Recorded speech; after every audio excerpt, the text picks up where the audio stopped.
Hi, very warm welcome to Dusty Shelf Collectibles. Today something new from Hornby.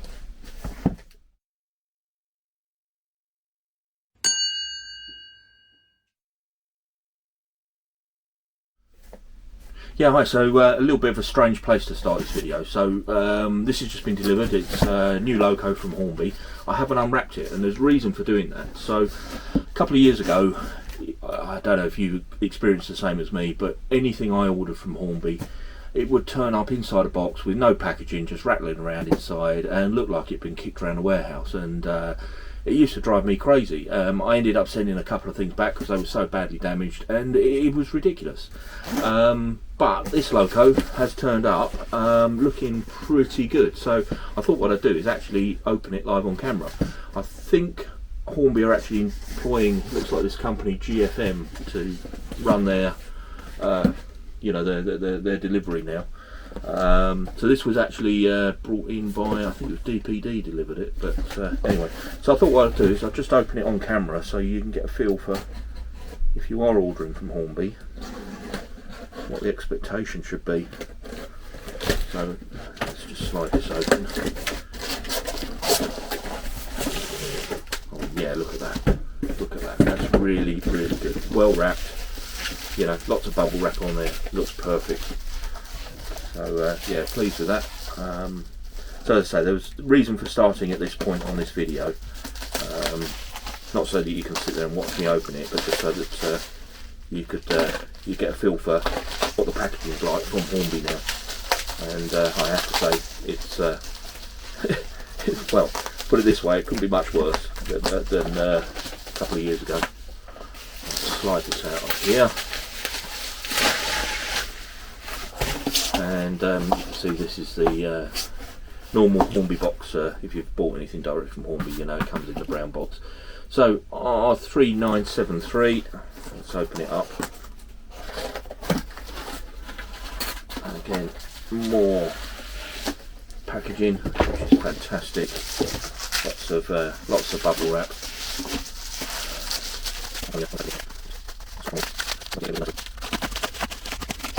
Right, so there we go. R3973, Hornby 00, Nigel Gresley. Hopefully this is going to meet the expectation. So the reason I bought this is new moulding. So it's a die cast body. It's a new die cast body. One of the first releases on it. So plan today, do a full review of this loco. Give it a good run around the track. Have a good look at it. That will conclude this video, and then I want to do a second video where I take this loco and I compare this Hornby 00 sort of retro range to the original. I've got a Hornby 00 3 rail Nigel Gresley, again with a die cast obviously, and we'll do a little comparison between the two, and you know, obviously there's going to be a big difference, but we'll have a look at those. And also in that video I've got a couple of other Nigel Gresleys that we can add in there, but they're obviously a plastic body, so potentially not comparable. But yeah, I just thought I'd start this video with a sort of unboxing to show how the delivery from Hornby is now. Yeah, so I'm really pleased. There's not a mark on it. Packaging's perfect. As I say, strange place to start the video, but I just wanted to show how Hornby have improved in their delivery. So yeah, this loco, I've really been agonising over this. So I've got here my original order. Now I placed the order for this on the 14th of January 2022. So we are, what, 15 months on, and I know there's supply chain issues and everything else, but I must admit I'd forgotten I'd got this on pre-order, and it popped up a week or so ago saying congratulations, we've got your pre-order about to ship, we're taking payment. And obviously I freaked out, because looking at this month I haven't got the spare cash for this, as simple as that.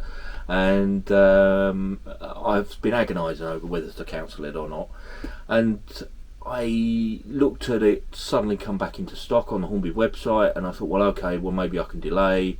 And then it got to a point it went straight back out of stock again, so I thought, well, I'll get it. I want to do a review on it. It's the only Hornby 00 that I've bought in quite a while, purely because of the price. These are just extreme price, and I thought it'd be a good subject matter for a video, and something that you know, I do love these streaks, and yeah, make a good review. So as I say, came out on the 2022 release, in the 2022 catalogue. Hornby Dublo. These two locos have been released, these bodies have been released in other guises in the previous years. This is new tool for this year. So I chose the Gresley because I've got quite an affection for that train. It's also doing the Gannet as well. And now subsequently in the 23 range we've seen them release the Great Gathering. So we've got the Great Gathering Anniversary, they're calling it. So they've got all 6 of the streaks being released in the Hornby Dublo range. 320 quid each, 6 of them. It's going to be pricey. So yeah, this quite expensive. Got to be good. Got to be good for that money. The retail price on it, let me just have a look. 320.99, and because of when I ordered it, I was a member of the Hornby Club, so I got 10% off of that. So 30%, £30 saving. But it still makes it a very expensive loco, and certainly an expensive loco in my book. You know, it's very, very rare do I spend this kind of money on a loco. So let's get it over to the bench, and let's have a look at the packaging and see what's inside. Right, so let's have a look around the box. So we've got the sort of classic, I guess, retro theming of the box. All of the latest Hornby Dublos have sort of tried to capture the look of their sort of vintage boxes. Mentioning the 2-rail, again, the Hornby Dublo back in the day had this logo on, and also would then have 3-rail or 2-rail listed on there. Obviously a picture of the loco there down the side here. Precision built metal bodied locomotive, smooth running, fitted with suppression. Yep. So that fitted with suppression, that's a throwback to the olden days when that was a big selling point, that it had a suppressor in there so it didn't interfere with your television, I guess. And then a little bit on the side here about this being the 100th locomotive produced by the LNER of Gresley Designs. I'll go through a little bit of history about the loco in a minute, but let's have a look what's inside. So I'm going to open this very, very carefully, with Hornby gone to all that effort to get it here in excellent condition. I don't want to undo that. Very, very high quality box, really good. It's nice to see. Put that over there carefully. Right, first impressions, it looks really good. Can't see much because of the way it's packaged, so let's slide this out of here. A little instruction book there, operating and maintenance. I'm just going to slide it out of the rubber surround. That's it. I'll move that to one side. I'm going to move this as well. So we're just looking at the loco. Yes, looking at the instructions, you've just got the general running hints, routine maintenance inside. I mean, it's all standard stuff here. Lubrication points, tells you how to remove the body, and then fitting the DCC in the tender, how to assemble the tender to the loco. All pretty straightforward. And then obviously the auxiliary parts, you've got the brake rods here. Okay, right, let's have a look inside the actual box itself. So with this, I forget what this packaging is called, there's a special name for it, but you slide this case off like so, and then at the end here, if we just lift this open, it all comes around and kind of presents the loco to you, which is nice. Well, first impressions, it does look good. Let's have a look. Oh, we are attached. Okay. Right. Yeah, look at the detail on that. That is lovely. And inside the cab, look at that. Looks really good. And tender. That's a shame. Plastic tender. That is a shame.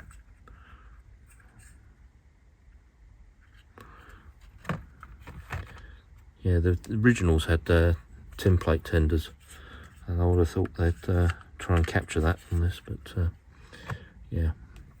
And then what have we got on the bottom here?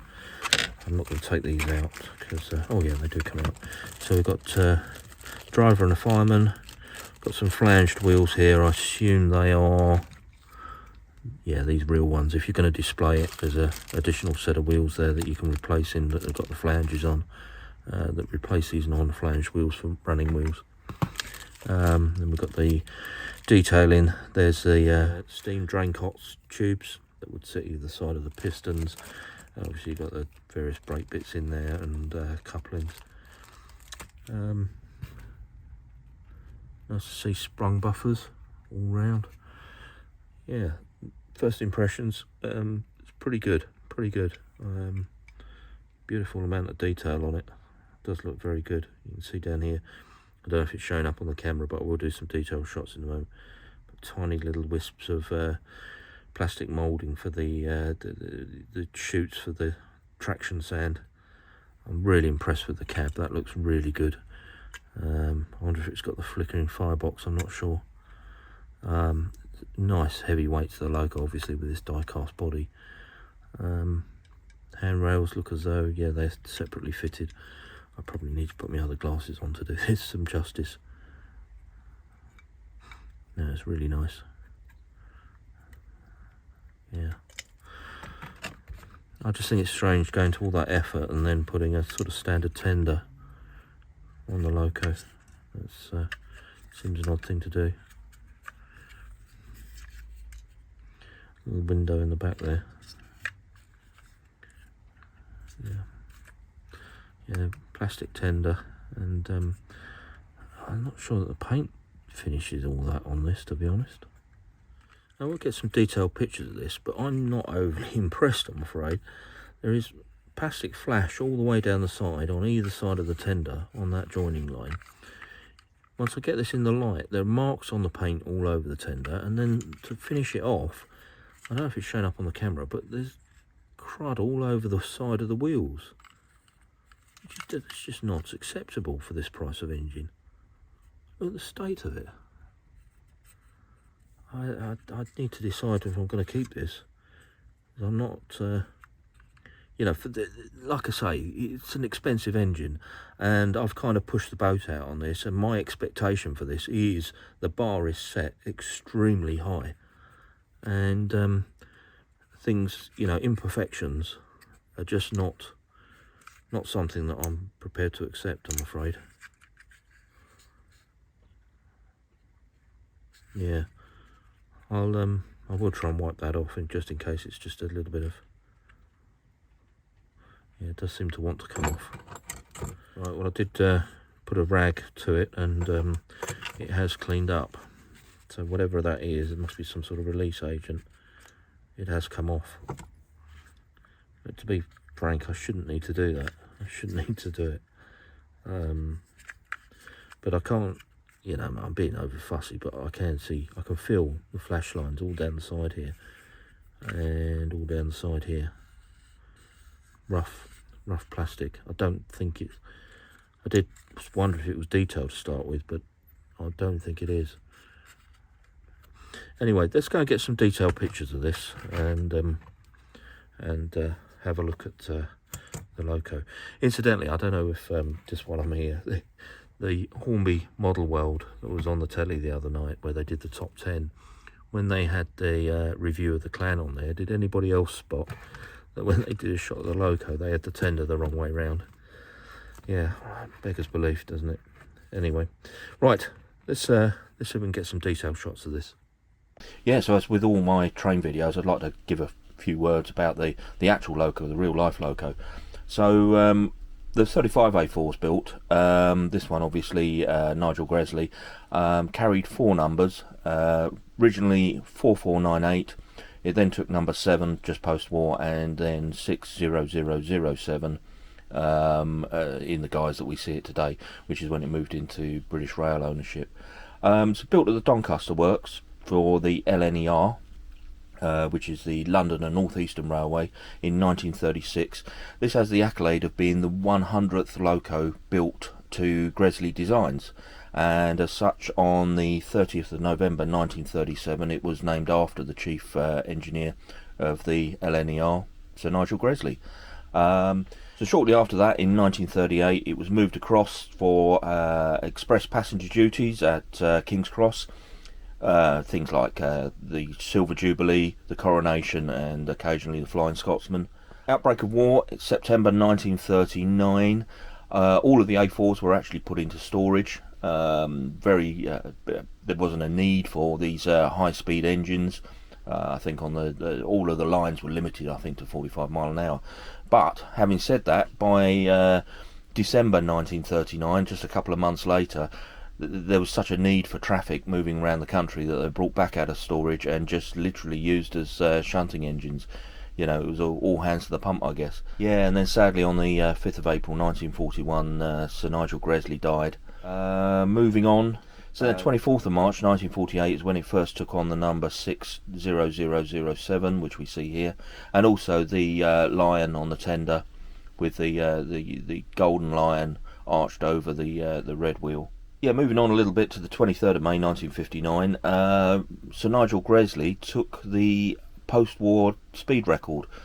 Obviously the ultimate record fell to the other A4, the Mallard, 126 mile an hour, but this reached a speed of 112 mile an hour on Stoke Bank. The driver being Bill Hoole, and the fireman, let me just look, Bill Hancock's. Scrolling forward again to 1966, this is when it was taken out of service. At this point the loco had done, well, it was said to have done 1.5 million miles, which is just incredible when you think about it. I mean, that's a lot of mileage. Obviously regularly serviced and a lot of overhauls in that time, but that's still a lot of miles. Now things did move very, very quick in those first few months of 1966. So 7th of January, as I say, taken out of service. 1st of February, the loco was condemned, only 29 years old. Yeah, thankfully stored behind the coaling shed at Aberdeen Ferry Hill, as the preservations kind of gathered pace. And then the next month, 11th of March 1966, it was purchased by the A4 Preservation Society for £4,500. And at this point I just want to thank the Preservation Society, because the information I'm reading out now did come from their website. Yeah, if you want more information on the loco, there's an absolute wealth of the history there. Do go and have a look. It's yeah, as I say, a lot of information. So moving on to more recent times, 18th of June 2012, this was the torchbearer on the North Yorkshire Moors Railway for the Olympics. So the Olympic torch was carried on this loco.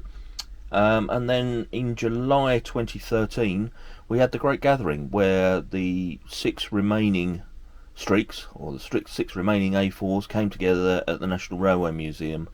So obviously 2 of them coming from overseas, one from America, one from Canada.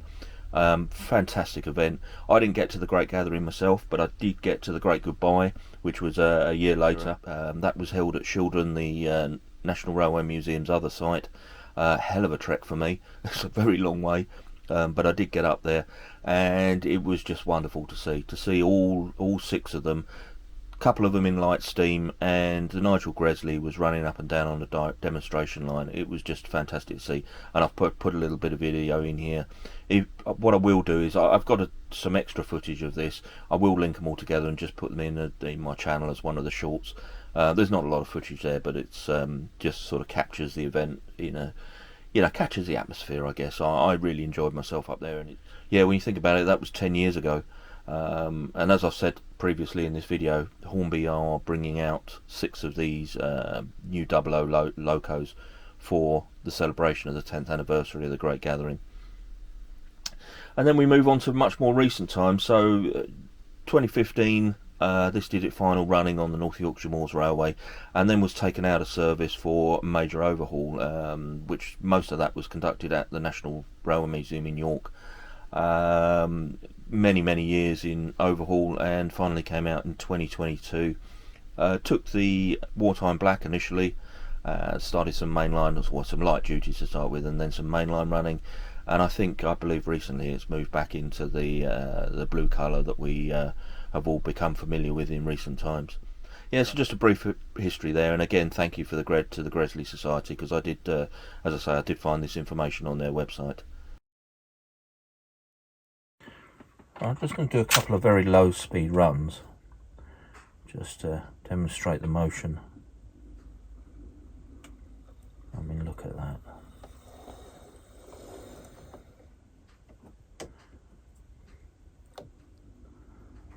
The precision of control is quite remarkable. I think Hornby has perfected that. That's running absolutely beautifully.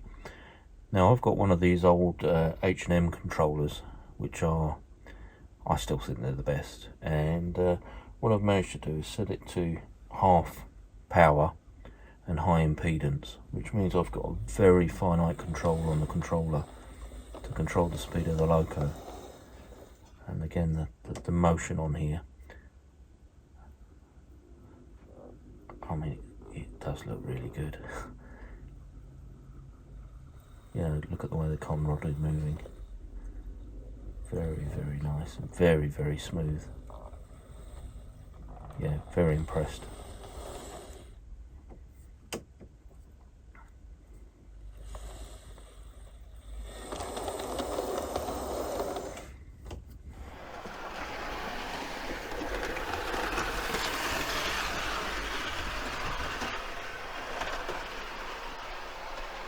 Like I say, it runs a dream. It really does run like a dream.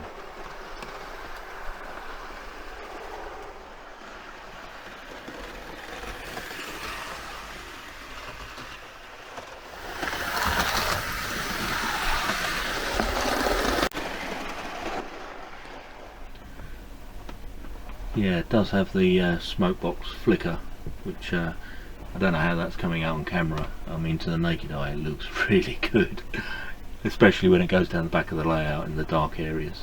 It's yeah, very, very effective.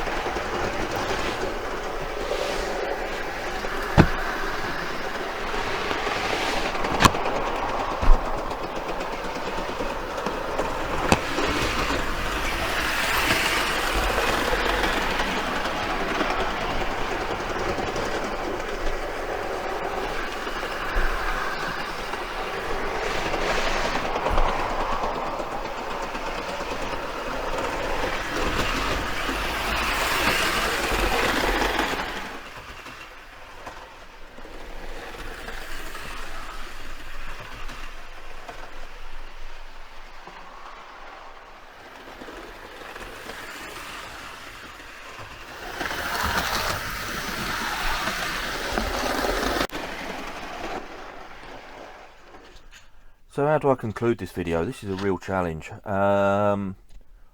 It's kind of, to sum it up, I mean, I'm overwhelmed and underwhelmed at the same time with the loco.